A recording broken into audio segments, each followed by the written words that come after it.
Olá pessoal, tudo bem? Eu sou o professor Dr. Sérgio Lupini Batista e hoje na nossa aula de correlação básico-clínico nós vamos falar de anemia ferropriva. Caso clínico de hoje, a identificação é Maria, feminina, parda, tem 4 anos e 8 meses, procedente natural de Dumont. Queixa e duração, criança está mais quieta há 4 meses. Na história da moléstia atual, a mãe refere estar notando que criança está mais apática há cerca de 4 meses, percebendo o fato de que não está mais brincando com os irmãos ou correndo como fazia anteriormente. Adicionalmente, reparou que criança está mais pálida que o normal, com hiporexia associada a emagrecimento. Hiporexia é redução do apetite. Tá? Além disso, criança vem queixando-se de dores abdominais. Por que será que ela está queixando de dorzinha, né, na barriguinha? Vamos ver. No interrogatório dos diversos aparelhos, ela apresenta cabelos quebradiços e unhas frágeis. Tem dispneia, ou seja, falta de ar aos grandes e médios esforços, como correr e saltar. Então a mãe percebe que a criança fica ofegante. E apresentando ingestão proposital frequente de terra e areia, que a gente denomina geofagia. Vamos ver por que isso é importante. De antecedentes pessoais, nascida a termo, ou seja, com 9 meses, parto normal, com bom desenvolvimento neuropsicomotor, ou seja, andou na idade certa, falou na idade certa, né? Não teve nenhum atraso aí, né, na fala, né, na deambulação, por exemplo, e foi amamentada até 6 meses de vida. Carteira vacinal em dia, nega patologias ou uso de medicações contínuas, nega cirurgias prévias. Os antecedentes familiares, mãe e pai rígidos, ou seja, saudáveis, e um irmão de 2 anos de idade saudável. Hábitos de vida: reside em casa de cortiça, sem água tratada, sem coleta de lixo e sem saneamento básico. A casa possui 2 cômodos, cozinha e quarto e apenas um banheiro, com resíduos eliminados ao ar livre. Então a gente vê que é uma criança que habita aí em situação aí, socioeconômica, né, bem precária, né? No exame físico, a criança está em regular estado geral, hipocorada, quando a gente faz o exame de pele e mucosas, nós vamos ver isso. E aqui 2 cruzes em 4 cruzes, ou seja, é uma gradação de intensidade que a gente faz clinicamente. Eu olho, percebo uma palidez, né, isso que quer dizer hipocorado, percebo uma palidez, e aí pelo treino, pela experiência que você tem de fazer o exame físico, você consegue dar uma ideia, né, de quanto que você está percebendo aquela intensidade, né? Isso vocês vão aprender bastante em semiologia. Então, hipocorada, 2 cruzes em 4, então está razoavelmente pálida, né? Hidratada, anictérica, cianótica, febril, consciente, orientada. No aparelho respiratório, tórax sem abaulamentos ou retrações, expansibilidade preservada, murmúrio vesicular presente simétrico, sem ruídos adventícios, frequência respiratória de 24 incursões por minuto. No aparelho cardiovascular, ritmo cardíaco regular em 2 tempos, bulhas normofonéticas, sem sopros, frequência cardíaca 132. Vamos lembrar que é uma criança, né? Então, em geral, a frequência cardíaca nas crianças ela é um pouquinho mais elevada mesmo. Pressão arterial de 86,5 por 55. Lembrando novamente que a gente está falando de uma criança, e aí a pressão arterial nas crianças, a referência é muito menor do que comparado a um adulto, né? Então, normal também aí para a faixa etária dela. Abdômen globoso, timpânico, doloroso, a palpação profunda, então ela queixava de dor, e a hora que a gente aperta a barriguinha dela, ela queixa de dor, né? Então, uma discreta dor, doloroso, a palpação profunda, mas sem massas palpáveis e sem sinais de hepatoesplenomegalia. Algumas coisas aqui é importante, né? A gente olhar essa descrição, que ela está anictérica, que não tem sinais de hepatoesplenomegalia. Até porque nós estamos pensando aqui numa criança com uma possível hipótese diagnóstica, anemia, né? E aí existem várias causas de anemia, né? Então, esses sinais aí que a gente está olhando, né? Poderia fazer a gente pensar numa série de coisas. Então, ela não tem, né, hepatoesplenomegalia e está nictérica. O que é mais comum nessa faixa etária, como nós vamos ver, é a anemia por deficiência de ferro, né? A anemia ferropriva, muito comum na criança. Então, aqui, quando a gente se questiona que essa criança, por ela estar hipocorada, por ela ter essa dispneia aos esforços, né? E esses outros sinais que nós vamos ver na história, aí que nós vamos comentar, a gente pode até se questionar se ela tem uma anemia, e aí pensando em anemia, pensar numa anemia ferropriva, porque é o mais prevalente.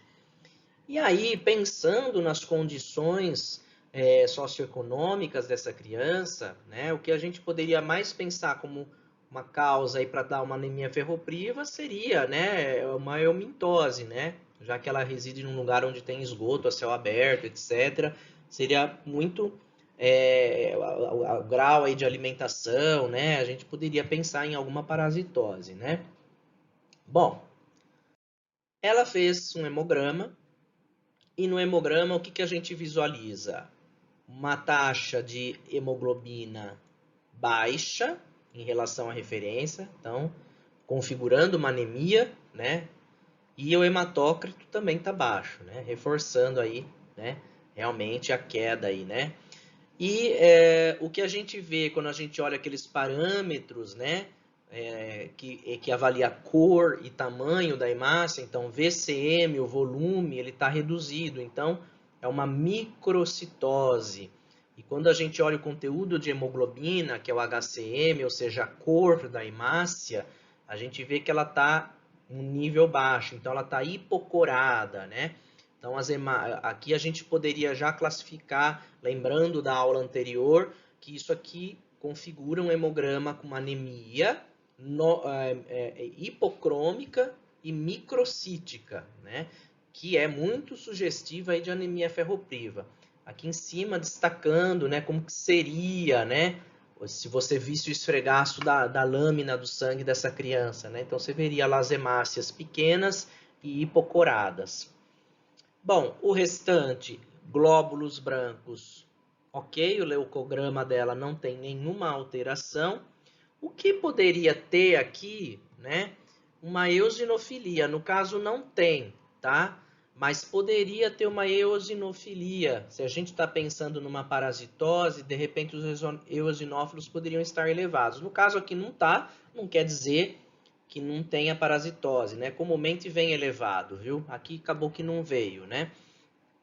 E a série plaquetária dela também está normal. Então, não vimos nenhuma alteração em leucograma e nem na série plaquetária. No leucograma, como eu acabei de falar, poderia ter uma eosinofilia, estaria esperado. Eosinofilia é uma coisa que pode aparecer numa série, né, de alterações. Parasitoses, paciente em uso de glicocorticoide, em glicocorticoide-terapia crônica, né? Que mais? Pacientes asmáticos. Então, é lógico, né? Hipereosinofilia, um monte de coisa pode dar, né? Eosinófilos elevados. Não é aqui o caso, né? Mas só para a gente discutir aí o que a gente pode ver no hemograma, né? Mas tá bem, uma anemia hipocrômica, microcítica, então favorecendo o que a gente está pensando, uma anemia ferropriva. E aí, como é que a gente faz para confirmar, né? Porque o hemograma, ele sugere, mas como que a gente fala, ó, é realmente uma anemia por deficiência de ferro? Ora, a gente então vai dosar a ferritina, né? Que ela vai representar para a gente a reserva de ferro. Então a gente vê nessa figurinha aqui, muito bem bolada, né? Armazém ferritina, né? Então, guardamos o ferro para você, né? Então, a ferritina ela vai te refletir o estoque. Então, quando você dosa a ferritina e ela vem baixa, aqui no caso ela veio baixa, bem abaixo aqui do valor de referência, isso me sinaliza baixo estoque de ferro. Então, reforçando que realmente, né, é uma anemia ferropriva. E aí a gente pode avaliar a transferrina, que é quem transporta o ferro, né? Olha lá, levamos o ferro por você, né? Então, ferro sérico Deu 62. Se você olhar o valor de referência, você vai falar, ah, tá dentro do normal, né? Ah, ok. Se a gente for olhar a capacidade local, a capacidade total de ligação de ferro, que a gente também chama de TIBC, ou tem gente que fala TBIC, que é o Total Iron Binding Capacity, né? Que vem do inglês, né? Então, capacidade total de ligação do ferro, tá? Que na verdade é a transferrina, tá bom? Então, quando a gente vai pedir a dosagem de transferrina, vocês vão ver que tem vários nomes, tá? Muito usado aí é isso aí. E aí a capacidade total deu 381, que a gente vê que está dentro da normalidade. E aí você fala, ué, né? Mas calma, existe uma coisa que a gente deve fazer para realmente avaliar a deficiência de ferro, que é você fazer a relação entre o nível de ferro sérico e a capacidade total. E você vai calcular o que a gente chama de índice de saturação da transferrina. É isso aqui que tem valor para a gente. Então, a dosagem do ferro sérico e a dosagem do TIBC, isoladamente, não tem valor nenhum. Mas quando você vai fazer a relação, então você pega aqui no caso 62 e divide por 381, você vai gerar uma porcentagem, que vai dar 16,3%. Então aqui você está calculando o índice de saturação de transferrina. Ou seja, o valor de referência é acima de 20%. Então o que a gente observa aqui é que, na verdade, a saturação da transferrina está baixa. Isso equivale a entender que você tem um monte de caminhão para transportar ferro, mas que dentro lá do baú do caminhão, onde poderia caber muita carga, tem pouca, né? Então, na verdade, esse índice é que vai trazer para a gente, né, essa ideia de que realmente há uma deficiência de ferro. Quer dizer, o caminhão está levando pouquinho, né? Ele tem tanta capacidade para ligar o ferro e ele está levando pouquinho, tá? Então, de forma que a ferritina é um marcador bem específico e o ISAT também, né, o índice de saturação da transferrina ajuda bastante. O que é importante lembrar é que a ferritina, em algumas situações, ela pode vir elevada, né, porque ela é um marcador de reação inflamatória também, né, reação inflamatória aguda. Então, em algumas situações, ela pode estar até elevada por conta de uma inflamação, né, uma infecção, e aí às vezes até te atrapalhar na interpretação, né? Então, avaliar todos esses marcadores que eu trouxe aqui é o melhor, né? Porque você tem um perfil aí. Então, realmente aqui, ó, fechou, né? Anemia hipocrômica microcítica com os exames aí de avaliação de ferro, né? Mostrando deficiência. Ok, fechamos como uma anemia ferropriva. Agora, se ela tem uma anemia ferropriva, o que está causando essa anemia ferropriva? É esse que é o principal. Qual que é a causa, né? No caso da criança, ela fez um exame parasitológico, que foi o que a gente estava pensando, que ela tivesse aí alguma parasitose, e aí veio positivo aí para a solitária, né? Conhecida como Taenia solium, né? Então, tá aí, né, pessoal? Isso vocês vão ver em parasitologia, né? Vão rever tudo isso aí, o ciclo do euminto, né? Não vou me ater muito a isso aqui, tá bom? Bem, como proposta de atividade para vocês, né? Vocês devem me entregar aí, então, atividade citando para mim os achados no hemograma que vão sugerir anemia ferropriva. Então, nós já até acabamos de falar quais são os achados do hemograma, né, de todas aquelas valores que a gente vê no hemograma, quais são os que vêm alterados e que vão sugerir para vocês que tem uma anemia ferropriva, tá?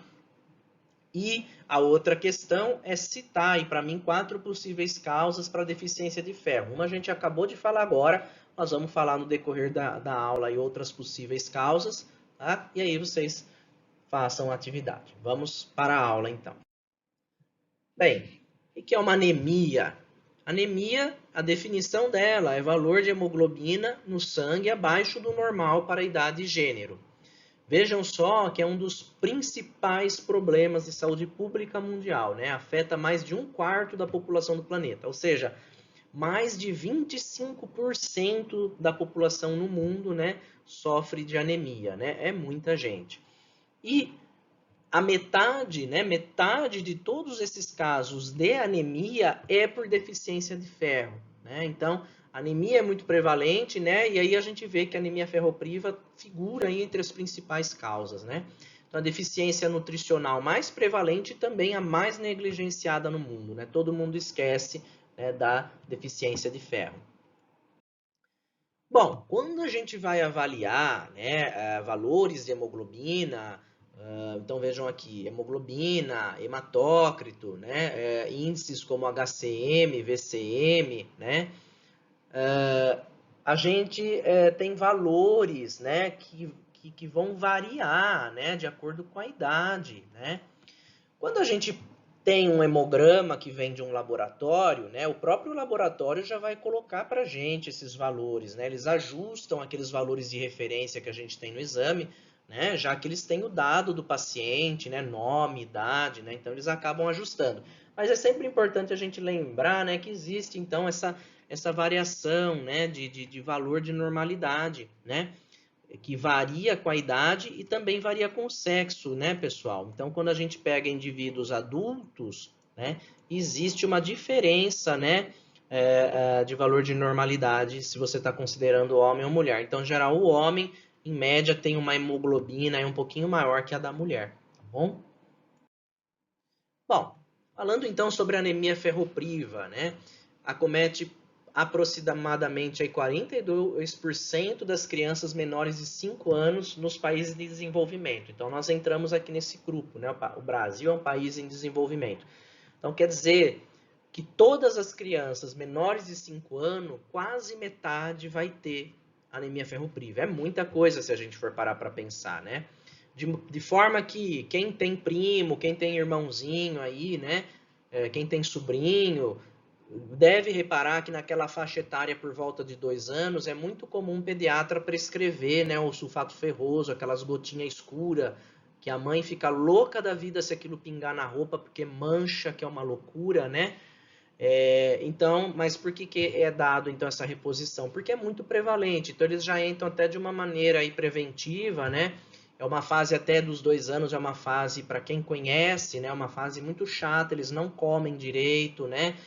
Principalmente carne, é difícil, e aí a anemia vem, né? Então o pediatra já acaba até entrando aí de maneira profilática com o sulfato ferroso, é muito comum. Toda criança nessa faixa etária acaba tomando, né, o sulfato ferroso. E nos países, né, desenvolvidos chega aí a 17%, então é menos, né? Bom, aqui no Brasil, né, vocês vejam aqui, né, tá dentro das estatísticas aí, né, de países em desenvolvimento, quase metade, né? Muito bem. Bom, e quais são as causas da deficiência de ferro, né? Primeiro, nutrição deficiente, como a gente acabou de comentar aqui, criança, né, de 2 anos de idade, muitas vezes é aquela fase que elas ficam magrinha, né, que a mãe fica super preocupada, na briga lá com o pediatra, né, fala, esse menino não come, dá uma vitamina, doutor, dá um apetite, né? Então, nutrição deficiente. Outra situação aí a gente poderia pensar de repente em veganos, né, que não ingerem carne. Porque nós vamos ver aqui na aula que a principal fonte, né, de ferro é através da carne e eu vou explicar o porquê isso. Nada contra os veganos, gente, não vão ficar nervosos comigo. Não tô sendo contra, não, viu? Às vezes o vegano fica irritado, né, quando a gente fala essas coisas. Não tô sendo contra, não. Só tô falando uma coisa aqui que é fisiológica, tá? Hábitos alimentares incorretos, né? Então, também acaba entrando aí, né? Se você tiver uma dieta aí, nutricionalmente pobre, né? Mesmo que você tenha o aporte calórico necessário, mas em calorias ruins, que a gente fala também, né? Você pode ter. Aí as parasitoses intestinais, que foi o motivo aí do nosso caso clínico, e eventualmente sangramentos, né? Quando a gente fala em sangramento, essa é a principal preocupação nossa, né? Porque quando você fala, o indivíduo está tendo um sangramento, da onde que é, né? Então, se você imaginar uma mulher na fase reprodutiva, tá? Principal causa de anemia na mulher, anemia ferropriva, e por perdas menstruais, porque todo mês ela acaba tendo a menstruação, e aí, às vezes, dependendo da intensidade da menstruação, ela vai depletando as reservas de ferro, né? Então, é o mais comum. Mas, se não for menstruação, o que poderia estar causando um sangramento, né? Vamos imaginar, de repente, uma úlcera gástrica com sangramento ali oculto, né? Ou isso em pacientes mais jovens, né? Ou você pensar em, por exemplo, em câncer do intestino, é uma outra causa de sangramento oculto nas fezes, né? Então, de forma, né, que você só fazer o diagnóstico de anemia ferropriva, ele não é suficiente, eu preciso saber a causa. De repente, eu tenho uma doença muito mais grave, né, subjacente, né, aquela manifestação clínica de anemia ferropriva. Então, é sempre importante, né, a gente buscar, né. Então, no caso do sangramento, primeira coisa que a gente vai ver se for mulher é menstruação, e se for homem, aí você já tem que pensar em outras causas de sangramento mesmo, digestivo, né? Principalmente úlcera gástrica ou tumores intestinais, mas em geral pacientes mais velhos, né? Tudo bem. Bom, quadro clínico de uma anemia, né? Vejam só. Então a palidez, vejam aqui nessa figura aqui, né? A moça, né? Com aquele aspecto cansado, ela tá branca, né? Tá pálida. Olha lá, as hemácias, até as hemácias, né, estão pálidas, né? Como a gente viu, tem hipocromia, né? Então a hemácia também está pálida, assim como o paciente, né? Pode ter, olha, que a gente viu no caso clínico, perversão do apetite. Então ter a tal da geofagia, né? Começar a ter né, essa ingesta de terra, de areia, né? Então por isso que eu falei para vocês, no caso clínico, esse era um dado importante, né? Então faz a gente pensar, né? Criança comendo terra, né? Será que está com uma anemia ferropriva, né? Então, ficar atento. Aí, como tem, né, queda da hemoglobina, você vai ter diminuição do transporte do oxigênio, então vai ter apatia, cansaço, fraqueza, né? Dificuldade de realizar atividade física, dispneia, que é falta de ar, né? Você pode clinicamente ver, né, olhar a conjuntiva, né, e aí ela vai estar mais pálida. Então, uma outra maneira de a gente avaliar, isso a gente vê muito em semiologia, né, avaliar a conjuntiva. Clinicamente, né, a anemia pode dar taquicardia também, batimento cardíaco mais acelerado, né, então o pulso pode estar mais alto também, tá? Então, são sinais aí sugerindo uma anemia. Bom, então, vamos falar um pouquinho, relembrar, acredito que vocês já devam ter visto muito de metabolismo do ferro em bioquímica, né? Então vamos relembrar um pouquinho algumas coisas e falar, né, então, da importância aí das fontes de ferro, né? Bom, vejam que a formação e a destruição dos eritrócitos, né, dos glóbulos vermelhos, é responsável pela maior parte do ciclo de ferro do organismo, né? Então, de forma que o indivíduo adulto ele consegue reaproveitar 95% das hemácias, né? Então, ele vai ter uma perda, né, ao longo aí, né, do tempo, né, que aí ele precisa repor através da alimentação, mas vocês vejam que a eficácia em reaproveitar o ferro, né, através do metabolismo aí, ela é alta. Nas crianças, ela chega a 70%. Então, isso também, por isso que aumenta um pouco, né, o risco de anemia em criança, porque ela precisa de um pouquinho mais de fonte alimentar do que o adulto. E aí, quando a gente fala em alimentos ricos em ferro, a gente vai ter os de origem animal e os de origem vegetal. Qual é a principal diferença, né, entre essas fontes? É que o ferro de origem animal ele é o ferro M, né, que está ligado ao grupamento M. E o de origem vegetal é um ferro não M, ele não está ligado a um grupamento M. E isso vai fazer uma diferença importante na biodisponibilidade e absorção desse ferro, no aproveitamento do nosso organismo, né? Bom, aqui tem, né, os exemplos aí, né, de tanto de origem animal como vegetal, né? Bom, então o que é o ferro M? O ferro M ele vai derivar de hemoglobina, da mioglobina e de outras M proteínas que vão estar presentes, né, na carne, tá? E aí a vantagem desse ferro é o que eu disse, ele tem elevada biodisponibilidade. Nós já vamos falar sobre isso. E o ferro não M é o ferro que vai estar presente em alimentos de origem vegetal. O problema deles é que vão ter baixa biodisponibilidade. Quem não conhece o Popeye, né? Lembram-se do Popeye? Quem não se lembra, né? Isso é um desenho já mais antigo, né? O Popeye é um marinheiro que defende, né, a namorada dele, a Olivia Palito, e ele defende a namorada dele do Brutus, né? Que é um cara grandão, meio gordão, né?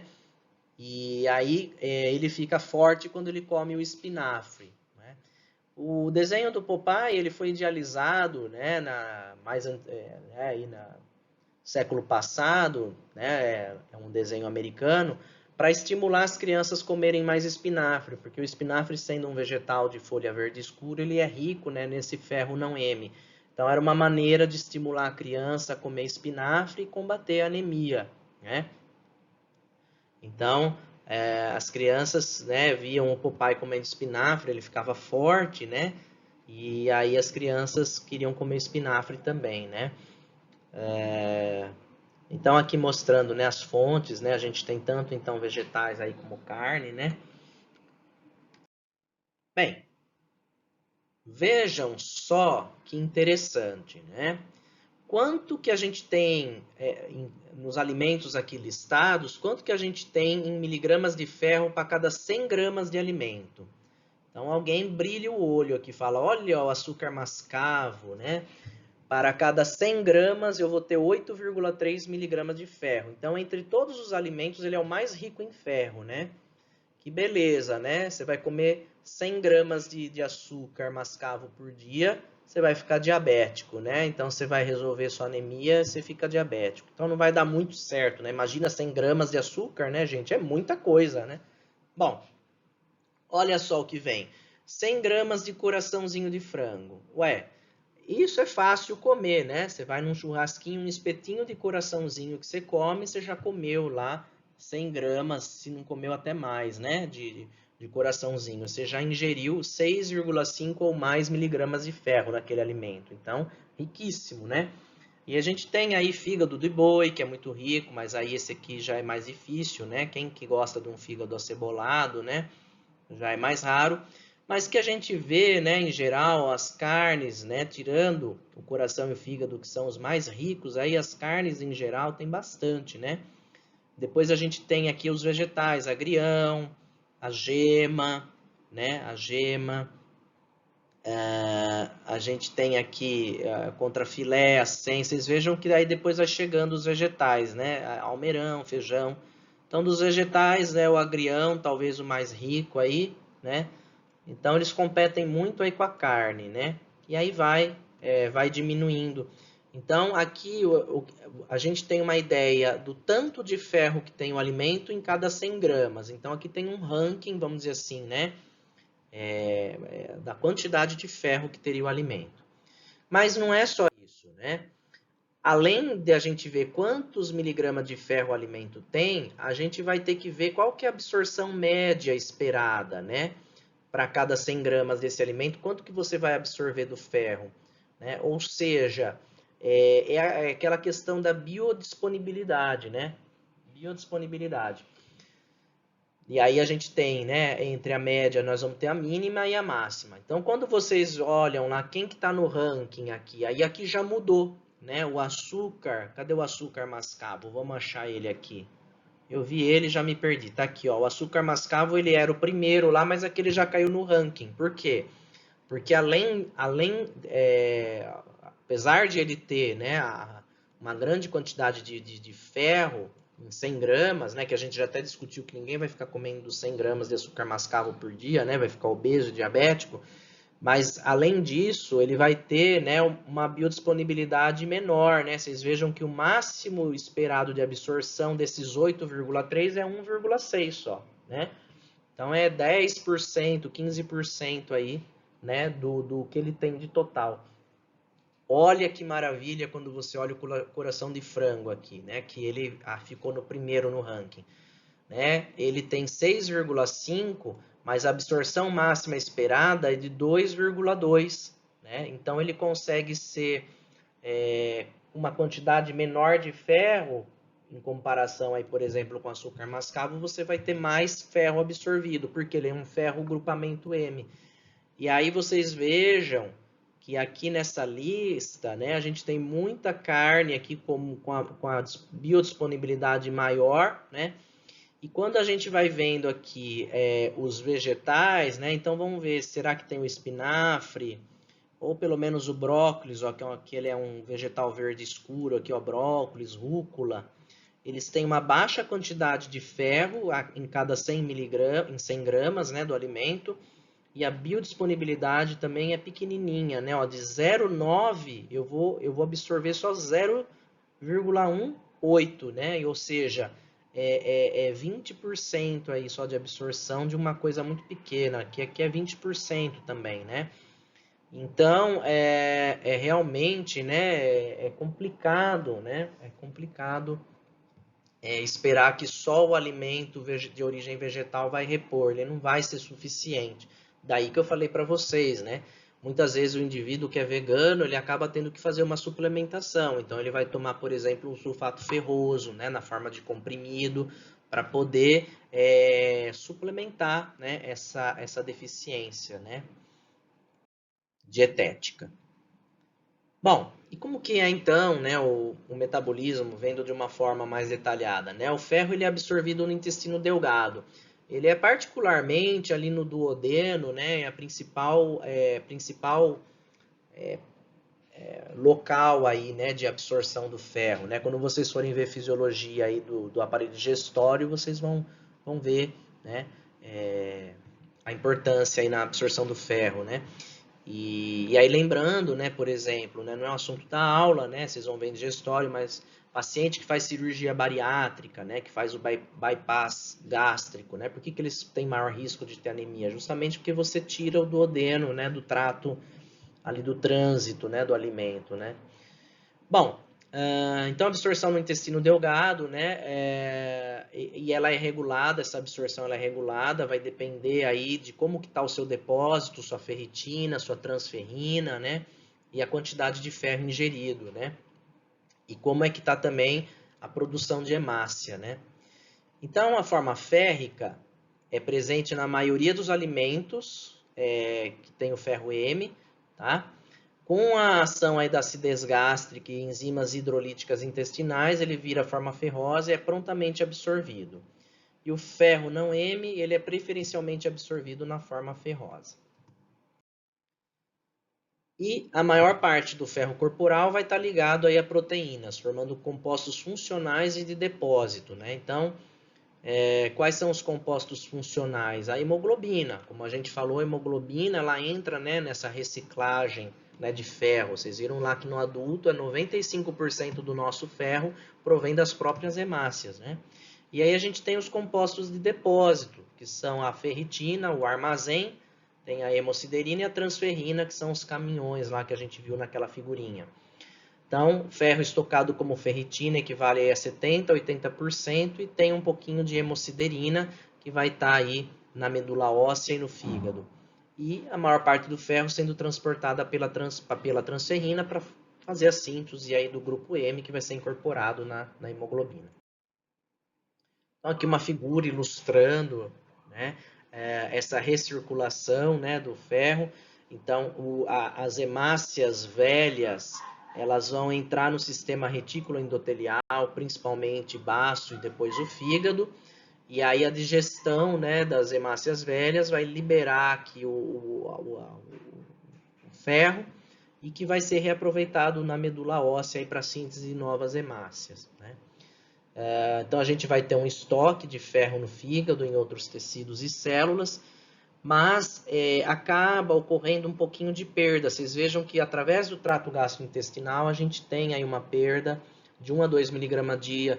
A gente tem tanto pela própria alta taxa, né, de renovação do epitélio aí do trato gastrointestinal, a renovação da nossa pele, do cabelo, né? Então a perda dessas células, né, acaba depletando. Lógico que é pouco, mas isso a longo prazo, né?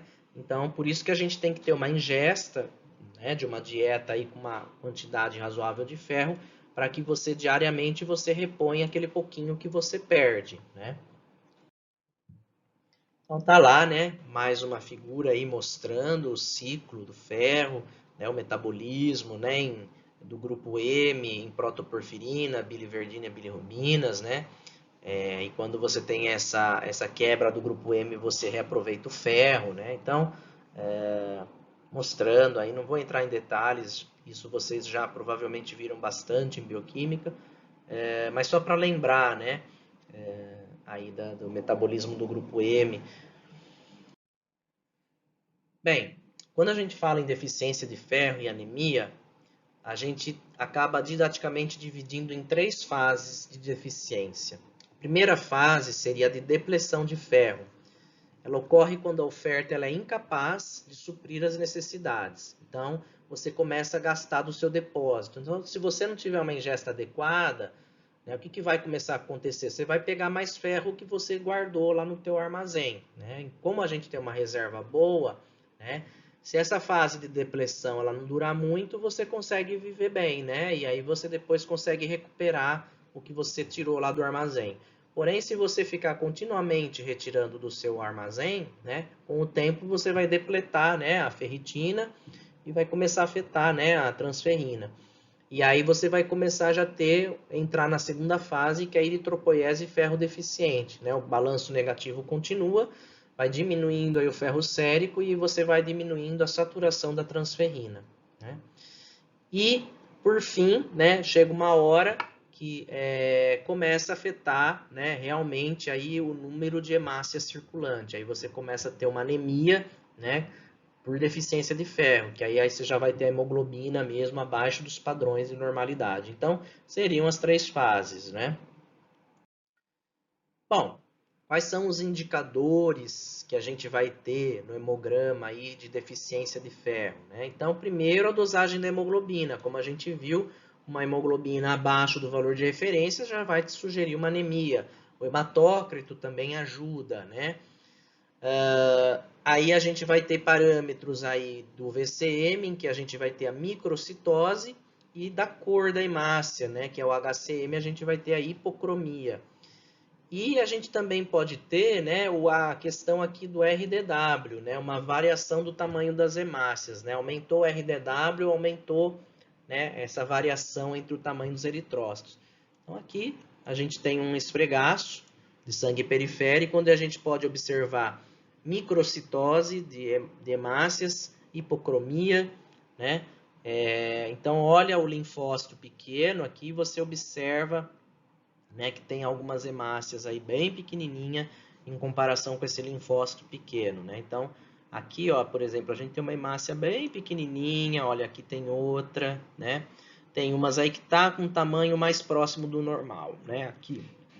Então a gente vê essa grande variação, né, de tamanho, e a cor a gente percebe, né, que tem umas hemácias aí que estão bem pálidas, né? Palidez, a hipocromia, né? Bom, isso aqui nós já comentamos, né? Os níveis de hemoglobina, né? A gente tem referências aí, né? Que respeitam, né? Idade e sexo. E o estado nutricional de ferro, como a gente viu no caso clínico, a gente tem, né? Além do hemograma, né, para a gente poder confirmar o diagnóstico, a gente tem como avaliar, né? O quanto de ferro armazenado você tem, se ele está deficiente, que é o que a gente usa a ferritina, como a gente mostrou no caso clínico. E a gente viu também, além da redução do armazém, né, do que está no estoque, você também vai ter uma redução do transporte, que é aquele índice de saturação de transferrina, né, que é menos adequado para o diagnóstico, mas ajuda, né? A ferritina ela é o mais específico, mas em geral a gente acaba avaliando aí, né, todos esses parâmetros aí, eles ajudam bem, né? Como a gente viu lá no caso clínico. Então tá aí, né, que a gente usa clinicamente ferritina, a capacidade de total ligação do ferro, ferro sérico e saturação de transferrina, né? Existem outros marcadores que a gente acaba não utilizando, né, que seria a protoporfirina eritrocitária livre, né, e o receptor de transferrina, isso aí a gente acaba não avaliando.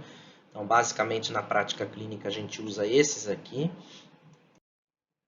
E aí, né, falando naquelas fases, né, da deficiência do ferro, que a gente tem dividido em 3 fases, lembram que a gente acabou de falar? Então, se a gente fosse ver essas fases e olhar nos exames, né, olhar aqui no hemograma, isso aqui são parâmetros do hemograma, né, hemoglobina, VCM, HCM, RDW, e aqui são os parâmetros que a gente avalia, o estoque do ferro, que é a ferritina, e a gente tem os parâmetros aí para avaliar o transporte, que é o ferro sérico e o TIBC. Então, na primeira fase, em que você tem a depleção da reserva, então o que você vai imaginar? Que está tudo normal, mas que você começou a gastar do seu armazém. Então, na fase 1, você vai ter só aquela ferritina baixa. Na fase 2, você já depletou seu armazém e aí você começa a depletar o quê? O teu transporte. Então, o nível de ferro sérico diminui, mas a capacidade total, né, você começa a sobrar espaço lá no teu caminhão. Então, na verdade, a hora que você faz o índice de saturação de transferrina, ele vem baixo, né? Ferro sérico baixo e aumentando o TIBC, quando você faz a relação, vai diminuir aquela porcentagem, ela vai vir menor que 20%.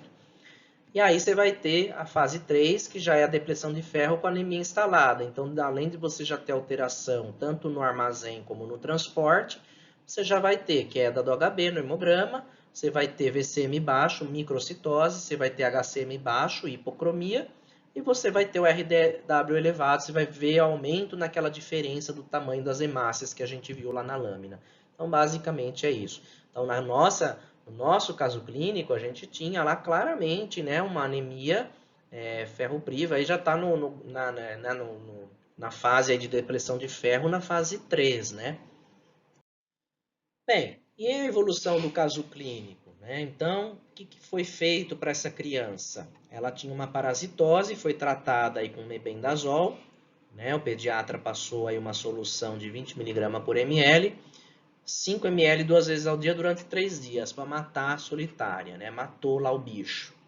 E, é lógico, resolvi a causa da anemia, eu preciso, né, fazer com que ela recupere logo, né? Então, eu não vou ficar esperando essa recuperação, eu já vou fazer a suplementação de ferro, porque ela tem uma deficiência de ferro, né? Até ela recuperar isso com a dieta vai demorar muito, então eu já reponho, né? Aqui no caso foi o ferro quelato glicinato, tem várias maneiras de você repor ferro, né? E aí uma solução, né? Criança é mais fácil tomar solução, né? Líquidozinho, né? Então, solução 250 mg em ml, 2 gotas por quilo 2 vezes ao dia, né? Então, se a criança pesa, uma criança aí de 4 anos, pesa, sei lá, uns 15 quilos, vai tomar 30 gotinhas, né? 2 vezes ao dia, né? E ele passou alternativamente a vitamina C, né? Porque, como nós falamos, a acidez, né, gástrica, ela ajuda na absorção, né? E a vitamina D, o ácido ascórbico, ajuda muito na absorção também aí do ferro, né?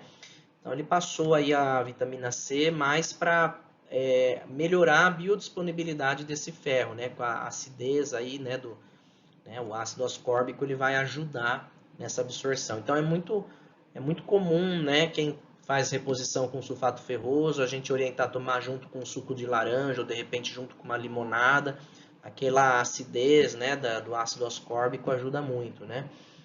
E então é isso. E aí como que essa criança então evoluiu com esse tratamento? Então antes do tratamento, aqui está um pouquinho diferente do que estava lá naquele hemograma, tá? Só para a gente ilustrar aqui, né? No caso aqui, se tivesse uma anemia aí de 8,2, né? Uma anemia mais grave aqui, tá? O hematócrito aqui 37, com contagem de reticulócito tá baixa, ferro sérico baixo, hipocromia, microcitose, a concentração de hemoglobina, e após 10 dias, tá? Após 10 dias do tratamento, o reticulócito já subiu, né? Então já começou a síntese, né? Vocês vejam que ele saltou, né? De 0,2 para 1,5. O reticulócito, né? Ele é um marcador aí precoce de síntese de hemácia, né? É uma hemácia jovem, né? O reticulócito. Então, ele subiu, mostrando aí que a medula só estava precisando repor o ferro. Aqui 30 dias de tratamento, já está começando a resolver a anemia, né? Subiu de 8,2 para 10, né? O ferro sérico também já deu uma melhorada, a cor da hemácia, né? E o tamanho da hemácia já melhorou. E aí aqui 2 meses de tratamento, praticamente já sem anemia, né? Com estoque de ferro já mais repleto, né? O ferro sérico pelo menos já mais alto, né? E melhora aí da cor e do tamanho aí da hemácia, né? E é isso, pessoal. Qualquer dúvida, vocês podem deixar um comentário aqui abaixo do vídeo ou entrar em contato comigo através do portal, tá certo? Se gostaram, deixe o seu like e se inscrevam aí no meu canal. Um abraço.